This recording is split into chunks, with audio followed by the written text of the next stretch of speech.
નમસ્કાર. તો ફ્રેન્ડ્સ, આજે આપણે આગળના ઉદાહરણ જોઈશું. ઉદાહરણ નંબર 12 અને 13 બે બાકી છે.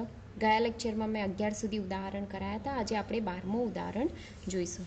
12મા ઉદાહરણની અંદર શું કહે છે કે ન્યુટ્રોનનો શરૂઆતનો વેગ છે 10⁷ અને અંતિમ વેગ છે 10⁵. એટલે કે ન્યુટ્રોનનો જે વેગ છે વેગ એ 10⁷ મીટર પ્રતિ સેકન્ડમાંથી કેટલો થાય છે 10⁵. એટલે વેગમાં શું થયો? ઘટાડો.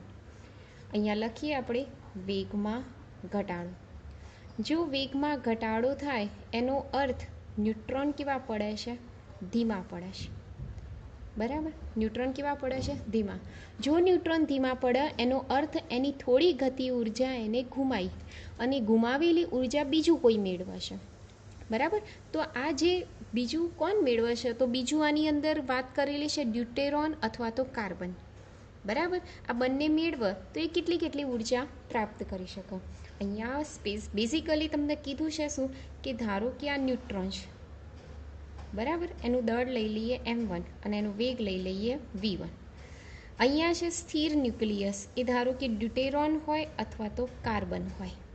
બરાબર, બે જેનું દળ આપણે કેટલું લઈ લઈએ m2 અને પોતે કેવો છે? સ્થિર. એટલે એનો વેગ કેવો છે? 0. જેવો ન્યુટ્રોન આની સાથે અથડાય છે, બરાબર, તો આ જે વસ્તુ છે એ ક્યારની છે? અથડામણ પહેલાં.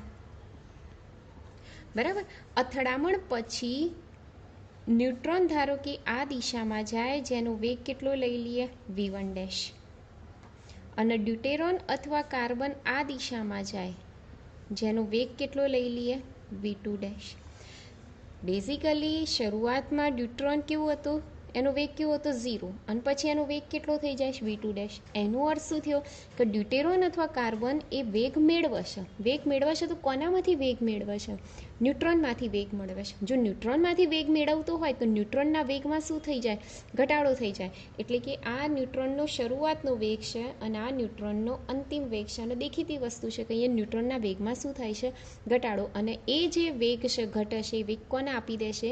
ડ્યુટેરોન અથવા તો કાર્બન, જે ન્યુક્લિયસ લેતા હોઈએ એ લઈ લઈએ. બરાબર, હવે આ જે ઘટાડો છે, બરાબર, એનો અર્થ કે ન્યુટ્રોને પોતાની ગતિ ઉર્જાનો અમુક અંશ કોને આપી દીધો? ડ્યુટેરોનને આપી દીધો. તો આપણે શરૂઆતમાં જોઈશું ન્યુટ્રોનની પ્રારંભિક ગતિ ઉર્જા જોઈશું, પછી ન્યુટ્રોનની અંતિમ ગતિ ઉર્જા જોઈએ. બરાબર, આ અથડામણ પછીની સ્થિતિ છે. અથડામણ પછી આ જે અથડામણ છે એ કયું અથડામણ કહેવાય? તો અથડામણ કહેવાય સ્થિતિસ્થાપક અથડામણ કહેવાય. કયું અથડામણ કહેવાય? સ્થિતિસ્થાપક અથડામણ માટે. ચલો, હવે ન્યુટ્રોનની શરૂઆતની ગતિ ઉર્જા એટલે અહીંયા લખીએ છીએ આપણે ન્યુટ્રોનની. આપણે જુઓ ન્યુટ્રોનની પહેલાં પ્રારંભિક ગતિ ઉર્જા શોધીશું, પછી અંતિમ ગતિ ઉર્જા શોધીશું, પછી એને ગુમાવેલો અંશ શોધીશું અને એનો બાકી રહેલો અંશ શોધીશું. આ બે વસ્તુ શોધશું પહેલાં. બરાબર, એટલે ન્યુટ્રોનની પ્રારંભિક ગતિ ઉર્જા શોધીએ. તો પ્રારંભિક ગતિ ઉર્જા જેને આપણે કહીએ KI, એનું સૂત્ર છે 1/2 m1 v1². આ સમીકરણ નંબર 1. બરાબર, હવે લઈ લઈએ આપણે ન્યુટ્રોનની અંતિમ ગતિ ઉર્જા જેને આપણે કહી દઈશું KF. બરાબર, KF માટે લઈ લઈએ આપણે 1/2 m1 v1². હવે આપણે જોયું હતું કે v1 સૂત્ર હતું, ખ્યાલ છે ને? v1 સૂત્ર કયું હતું? આપણે આ m1 એમના એમ જ લઈ લઈએ. હવે v1 આવું કંઈક સૂત્ર હતું જેવું અહીંયા લખું છું. બરાબર, કયું હતું? તો m1 - m2 ભાગ્યા m1 + m2 ઇન્ટુ v1. બરાબર, પરંતુ એનો કયો હતો? સ્ક્વેર, કારણ કે v1 સ્ક્વેર છે એટલે આપણે અહીંયા v1 એનો v² કરી કૌંસમાં લખી કાઢું છું. મેં ક્યાંથી લાવી આ સૂત્ર? તો આ સૂત્ર આપણે ડિરાઈવ કર્યું છે સ્થિતિસ્થાપક અથડામણ માટે. v1 સૂત્ર કયું? m1 - m2 ભાગ્યા m1 + m2 ઇન્ટુ v1. આ કિંમત મેં અહીંયા મૂકી છે. બરાબર, આ સમીકરણ નંબર 2. મારે શોધવું છે કે ગતિ ઉર્જાનો ગુમાવેલો અંશ. ગતિ ઉર્જાનો ગુમાવાયેલ અંશ કેટલો ગુમાવ્યો એને આપણે કહી દઈએ છે F1. તો F1 બરાબર શું લખાય? K1 ભાગ્યા K2, બરાબર, સોરી K2 ભાગ્યા K1. ચલો K2ની કિંમત એટલે કે KF ભાગ્યા KI કરીએ તો એ વાંધો નહીં, KF ભાગ્યા KI કરી દઈએ. ચલો KFની કિંમત આ આપણે મેળવી, આનો ભાગ્યા આ કરવાનું છે, બરાબર. તો 1/2 બંનેમાંથી cancel, M1 cancel, V1 square cancel, તો બાકી શું વધ્યું? M1 માઇનસ M2 ભાગ્યા M1 વત્તા M2 નો સ્ક્વેર. આ ન્યુટ્રોને ગુમાવેલ ગતિ ઉર્જા મેળવી, બરાબર. એટલે ન્યુટ્રોને ગુમાવેલ ગતિ ઉર્જાનો અંશ મેળવ્યો. ત્યારબાદ મોડરેટિંગ ન્યુક્લિયસે મેળવેલી ઉર્જા, અહીંયા લખીશું આપણે મોડરેટિંગ ન્યુક્લિયસે મેળવેલી ગતિ ઉર્જા, જેને આપણે કહી દઈએ F2. તો 1 માઇનસ F1 કરી દઈએ એટલે આપણને પ્રાપ્ત થઈ જાય 1 માઇનસ F1ની જગ્યાએ હું લખીશ અહીંયા M2 માઇનસ M1 ભાગ્યા M2 વત્તા M1 નો સ્ક્વેર, બરાબર. 1 એમના એમ માઇનસ, ચલો આનો સ્ક્વેર કરીએ તો શું લખાય? તો જુઓ M2 નો સ્ક્વેર માઇનસ 2M1 M2 વત્તા M1 નો સ્ક્વેર. ઉપર એ માઇનસ બીનું વર્ક કર્યું, નીચે પણ વર્ક કરી દઈએ, M2 નો સ્ક્વેર વત્તા 2M1 M2 વત્તા M1 નો સ્ક્વેર.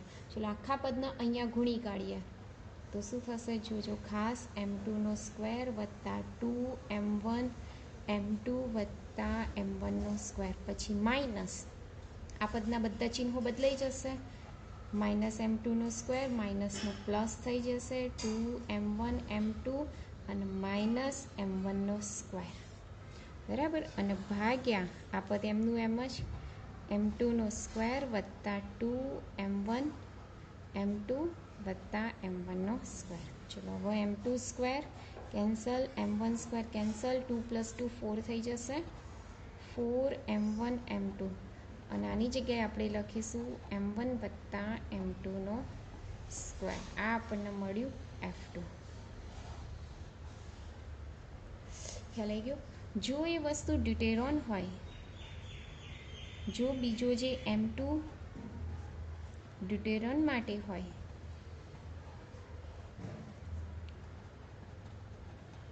તો ખ્યાલ છે ડ્યુટેરોન એટલે 1H2 એટલે M2 બરાબર શું લખાય? 2M1 લખાય.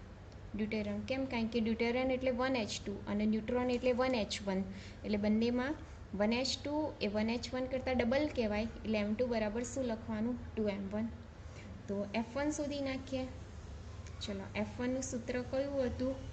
M2 માઇનસ M1 ભાગ્યા M2 વત્તા M1 નો સ્ક્વેર.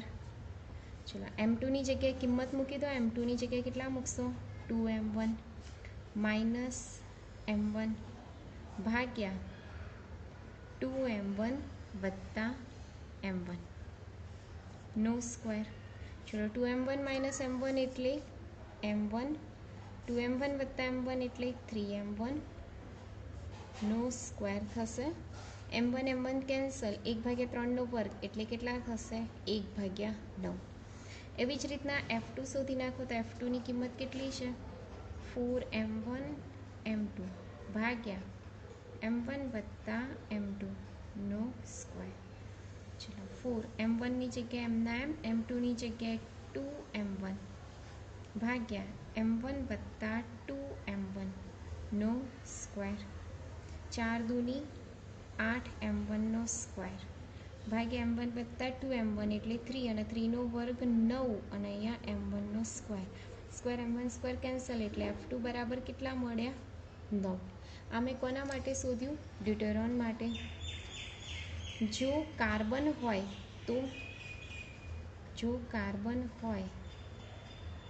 તો એના માટે M2 બરાબર કેટલા લેવાના? 12 M1 લેવાના, કારણ કે કાર્બન માટે 6C12 હોય. કાર્બનમાં ન્યુટ્રોન કેટલા હોય છે એના કરતાં? ડબલ જ હોય છે એટલે કે 6C12 એટલે એનું દળ ડબલ થઈ જાય એટલે 12 ગણું થઈ જાય બરાબર. કારણ કે કાર્બન માટે કેટલું છે 6C12 અને ન્યુટ્રોન માટે કેટલું લઈએ છે 1H1 એટલે 12 ગણું થઈ ગયું બરાબર. અહીંયા કેટલું હોય છે ડ્યુટેરોનનું 1H2 અને ન્યુટ્રોનનું કેટલું હોય છે 1H1 એટલે અહીંયા કેટલા ગણું થાય છે 2 ગણું એટલે મેં અહીંયા 2M1 લીધા જ્યારે અહીં કેટલા છે 12 ગણું. તો એના માટે પણ તમારે F1 શોધી નાખવાના અને F2 શોધી નાખવાના બરાબર. એક વસ્તુ ખાસ. બીજું આને તમે 100 વડે ગુણી નાખો તો ટકામાં મળી જાય બરાબર. આ 100 વડે ગુણો તો તમને ટકામાં મળશે અને આને બી 100 વડે ગુણો તો તમને ટકામાં પ્રાપ્ત થશે. તો આના આન્સર બી તમારે શેમાં લાવવાના છે ટકામાં જ લાવવાના છે અને ચોપડીમાં આપેલા છે. આનો આન્સર તમને કંઈક મળશે 71.6% અને આનો આન્સર મળશે તમને 28.4%. એ તમારે જાતે કરવાનું છે સેમ આ પ્રોસેસ. થોડી વાર લાગશે પણ શાંતિથી કરશો તો થઈ જશે. ત્યારબાદ આપણે નેક્સ્ટ ઉદાહરણ જોઈએ. ઉદાહરણ નંબર 13.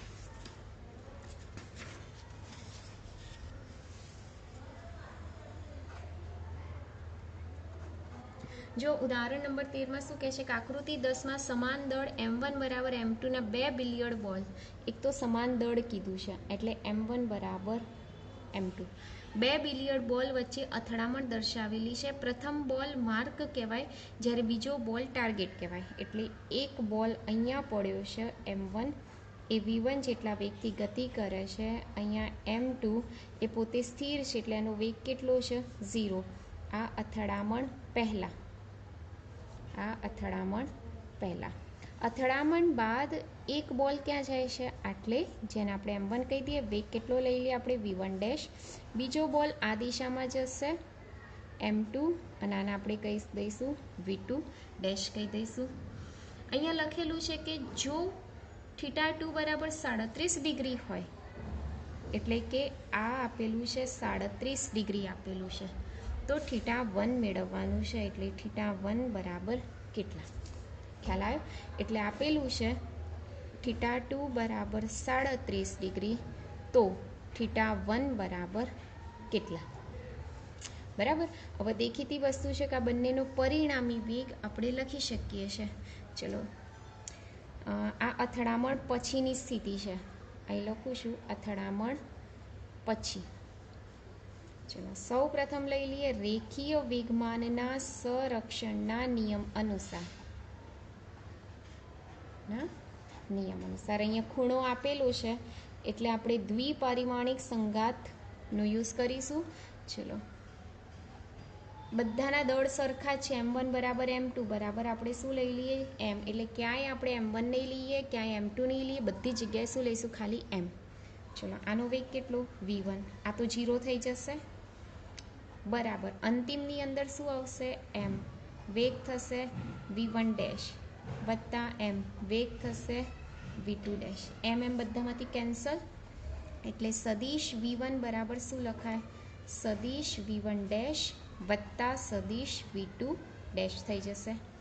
ચલો આનું આપણે સદિશ સ્વરૂપ દૂર કરવો હોય તો V1 બરાબર શું લખાય વર્ગમૂળમાં V1 સ્ક્વેર વત્તા V2 સ્ક્વેર ડેશ આવશે વત્તા 2V1 ડેશ V2 ડેશ અને કોસ થીટા. થીટા એટલે બંને વચ્ચેનો ખૂણો કેટલો છે ટોટલ ખૂણો 37 વત્તા θ1 37 વત્તા θ1 લઈશું.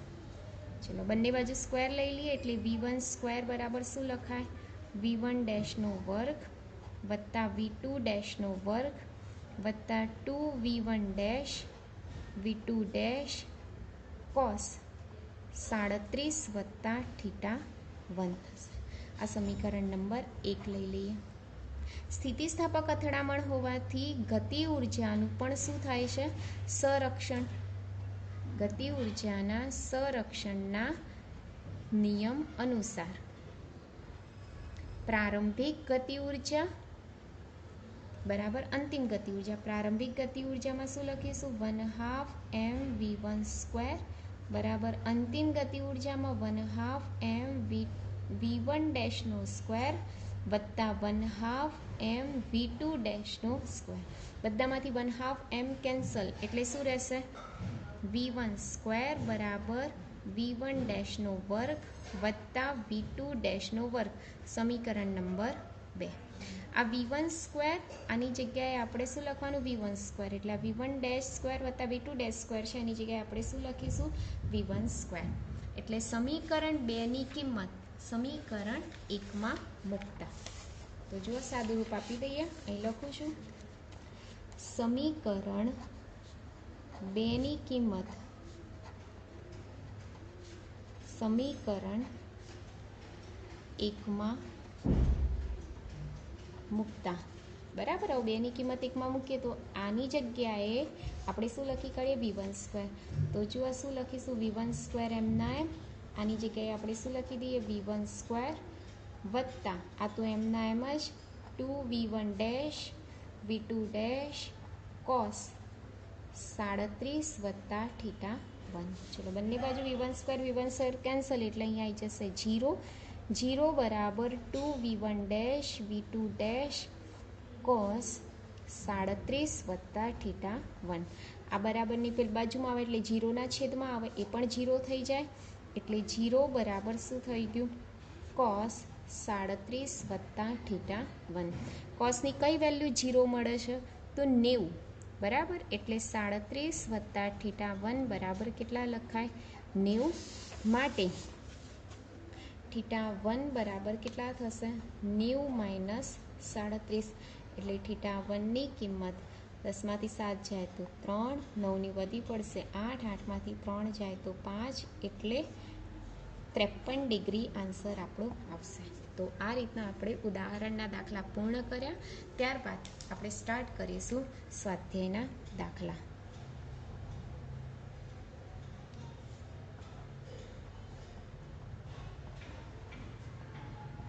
સ્વાધ્યાયના દાખલામાં જુઓ, પાના નંબર કાઢો. એમાં શરૂઆતના દાખલા ગણતરી વગરના છે, તો એ આપણે રહેવા દઈએ છીએ અને ડાયરેક્ટ સ્વાધ્યાયનો દાખલા નંબર 9મો જુઓ. એ સહેજ ગણતરીવાળો છે, એટલે સ્વાધ્યાયનો દાખલા નંબર 9મો આપણે જોઈશું કે પ્રારંભમાં એક પદાર્થ સ્થિર છે, પ્રવેગ અચળ છે. આમાં પ્રવેગ એ બરાબર કેવું કીધું છે? અચળ. તો સ્થાનાંતર ખાલી જગ્યાના સમપ્રમાણમાં હશે. બરાબર, એવું કીધું છે. એટલે ચલે છે ખાલી જગ્યા. આ ખાલી જગ્યા તમારે શોધવાની છે. તો જુઓ, શરૂઆત કરીએ છીએ આપણે એ બરાબર અચળ. એની જગ્યાએ આપણે શું લખી કાઢીએ? પ્રવેગ બરાબર વેગ ભાગ્યા સમય, એટલે v ભાગ્યા t બરાબર અચળ. એવું લખી શકે. હા, પાવર કીધું છે, સ્થાનાંતર નહીં કીધું, પરંતુ શું કીધું છે? પાવર. સોરી, રકમમાં ભૂલ થઈ ગઈ છે. જો પ્રવેગ અચળ હોય તો પાવર ખાલી જગ્યાના સમપ્રમાણમાં હશે. તો જો આપણે પાવરથી જ શરૂઆત કરીએ. પાવર p બરાબર સૂત્ર કયું છે? f into v. ચલો, f એમના એમ. fની જગ્યાએ હું શું લખીશ? a, અને vની જગ્યાએ શું લખીશ? a ભાગ્યા t લખીશ. બરાબર. ચલો, પાવર p બરાબર m અચળ એ અચળ, એટલે ma સ્ક્વેર ભાગ્યા t. m a સ્ક્વેર કેવું છે? અચળ. અચળ એટલે એને આપણે ચલેશીમાં લખી કાઢીએ, એટલે p ચલે છે શું લખાય? 1/t. માટે p ચલે છે શું લખી શકાય? સોરી, a ઇન્ટુ t, એટલે t અહીંયા આવશે. કેમ? કારણ કે અહીંયા લખું છું કે વેગ બરાબર પ્રવેગ ગુણ્યા સમય. વેગ બરાબર શું લખાય? પ્રવેગ ગુણ્યા સમય, એટલે v બરાબર શું લખાય? a into t. બરાબર. એટલે vની જગ્યાએ a ઇન્ટુ t લખાય. a ઇન્ટુ a એટલે a સ્ક્વેર, t એમના એમ, ms સ્ક્વેર અચળ. અચળ એટલે ચલે છે, એટલે p ચલે છે શું લખાય? t. એટલે p ચલે છે t. આ તમારો આન્સર. એટલે પાવર કોના સમપ્રમાણમાં આવે? ટીના સમપ્રમાણમાં આવે. બરાબર. ત્યારબાદ આપણે એવો ને એવો દાખલા નંબર 10 છે. સ્વાધ્યાયનો દાખલા નંબર 10 જુઓ, પાના નંબર કયું છે? એ જ 136 ઉપર. અહીંયા શું કહે છે કે પાવર અચળ છે, એટલે પાવર p બરાબર શું લખ્યું છે? અચળ. તો સ્થાનાંતર કોના સમપ્રમાણમાં આવે છે? એટલે સ્થાનાંતર ચલે છે ખાલી જગ્યા. આ આપણે શોધવાનું છે. બરાબર. ચલો અહીંયા પાવરથી આપણે શરૂઆત કરીએ. પી બરાબર શું છે? અચળ. પીની જગ્યાએ શું લખીશું આપણે? એફ બી બરાબર શું લખાય? અચળ. એફની જગ્યાએ શું લખીશું? એમ એ. અને વીની જગ્યાએ શું લખીશું? એટી બરાબર અચળ. ચલો એમ એ સ્ક્વેર ટી બરાબર અચળ. એમ એમના એમ પ્રવેગ એટલે શું લખાય? તો અંતર ભાગ્યા સમયનો વર્ગ. શું લખાય? અંતર ભાગ્યા સમયનો વર્ગ. કેવી રીતના? તો સહેજ જુઓ, અહીંયા બતાવી દો કેવી રીતના. તો ખ્યાલ છે કે પ્રવેગ બરાબર શું લખાય છે? વેગ ભાગ્યા સમય. વેગની જગ્યાએ શું લખો છો તમે? અંતર ભાગ્યા સમય. પેલો સમય તો છે જ એટલે વર્ગ થઈ જાય. પ્રવેગ એટલે એ બરાબર એક્સ ભાગ્યા ટીનો સ્ક્વેર લખાય. અહીંયા તો એ સ્ક્વેર છે એટલે શું લખાય? એક્સ સ્ક્વેર ભાગ્યા ટીની 4 ઘાત. અને આ ટી તો છે જ બરાબર અચળ. એમ એક્સ સ્ક્વેર એક ટી કેન્સલ એટલે ટીનો ઘન આવશે બરાબર અચળ થશે. એટલે એમ એક્સ સ્ક્વેર બરાબર અચળ ગુણ્યા ટીનો ઘન.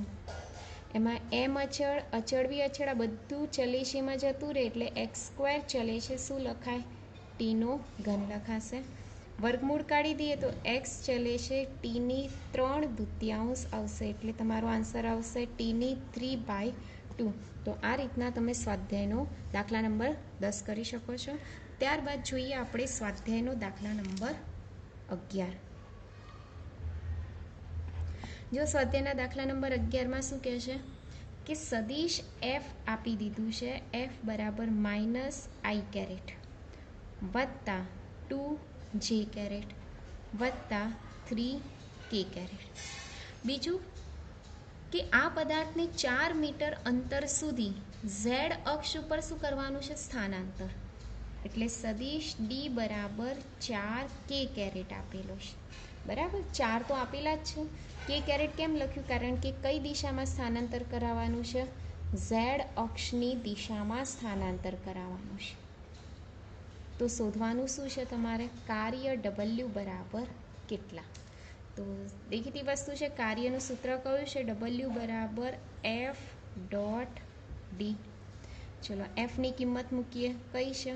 -i કેરેટ વત્તા 2j કેરેટ વત્તા 3k કેરેટ ડોટ ડીની જગ્યાએ શું લખશો આપણે? 4k caret. હવે દેખીતી વસ્તુ છે. i ડોટ કે 0 થાય, જે ડોટ કે 0 થાય, પણ કે ડોટ કે શું થાય? 1. આથી 3 ગુણ્યા 4 એટલે કેટલા થાય? 12. એટલે કાર્ય બરાબર કેટલા આવશે આન્સર? 12 જૂલ આન્સર આવશે. આ રીતના તમને એક્સ અક્ષ માટે પૂછે તો અહીં શું લખવાનું? i caret. વાય અક્ષ માટે કહે તો અહીંયા શું લખવાનું? જે કેરેટ. તો આ રીતના સ્વાધ્યાયનો દાખલા નંબર 10 તમે સ્વાધ્યાયનો દાખલા નંબર 11 કરી શકો છો. ત્યારબાદ આપણે જોઈએ સ્વાધ્યાયનો દાખલા નંબર 12. અહીંયા આપેલું છે તમને ઇલેક્ટ્રોન અને પ્રોટોનની ગતિ ઉર્જા આપી છે. એટલે અહીંયા લખું છું ઇલેક્ટ્રોનની ગતિ ઉર્જા, જેને આપણે કહી દઈએ કે ઈ. કેટલી આપેલી છે? કે ઈ બરાબર 10 KeV. બરાબર. તો કે ઈ બરાબર 10.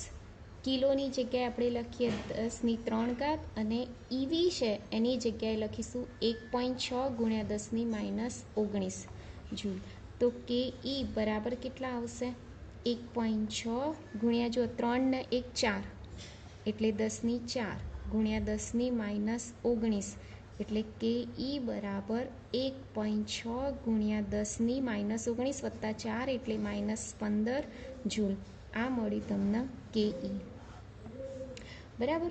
પ્રોટોનની ગતિ ઉર્જા આપેલી છે, જેને આપણે કહી દઈએ કેપી. કેટલી આપેલી છે? 100 keV. બરાબર. તો કેપી બરાબર 100 ગુણ્યા કિલોની જગ્યાએ 10/3 ગુણ્યા 1.6 ગુણ્યા 10 - 19 આ ઈવીની જગ્યાએ લખ્યું. એટલે 3 ને 2 5 થશે. 1.6 ગુણ્યા 10 5 ગુણ્યા 10⁻19 -19 વત્તા 5 એટલે -14 1.6 ગુણ્યા 10⁻14 જૂલ આ કેપી. બીજું કીધું છે ઇલેક્ટ્રોનનું દળ આપેલું છે જેને આપણે કહી દઈએ એમઈ. કેટલા આપેલા છે 9.11 ગુણ્યા 10⁻31 કેજી. પછી પ્રોટોનનું દળ આપેલું છે જેને આપણે કહી દઈએ એમપી. એમપી કેટલા આપેલા છે તો જુઓ 1.67 ગુણ્યા 10⁻27 કેજી. તો તમારે શોધવાનું છે કોણ ઝડપી હશે. ઝડપી એટલે તમારે વેગ શોધી નાખવાના બંનેના, બરાબર. તો આપણે ગતિ ઉર્જા માટે લખીએ છીએ ગતિ ઉર્જા કે બરાબર કયું સૂત્ર છે 1/2 mv². તો આપણે બે ભાગ પાડી દઈએ. અહીંયા આપણે ઇલેક્ટ્રોન માટે શોધી નાખીએ અને અહીંયા આપણે પ્રોટોન માટે શોધી નાખીએ, બરાબર. ઇલેક્ટ્રોન માટે કે ઈનું સૂત્ર શું લખીશું 1/2 me ve². પ્રોટોન માટે શું લખીશું કેપી બરાબર 1/2 mp vp². અહીંયા વીઈના સ્ક્વેરના કરતા બનાવીએ એટલે ve² બરાબર શું થાય 2ke/me. માટે વી બરાબર કેટલા થશે વર્ગમૂળમાં 2ke/me. આની અંદર કિંમત મૂકી દો, જે બી આન્સર આવશે એ તમારો એકમ રહેશે મીટર પ્રતિ સેકન્ડ.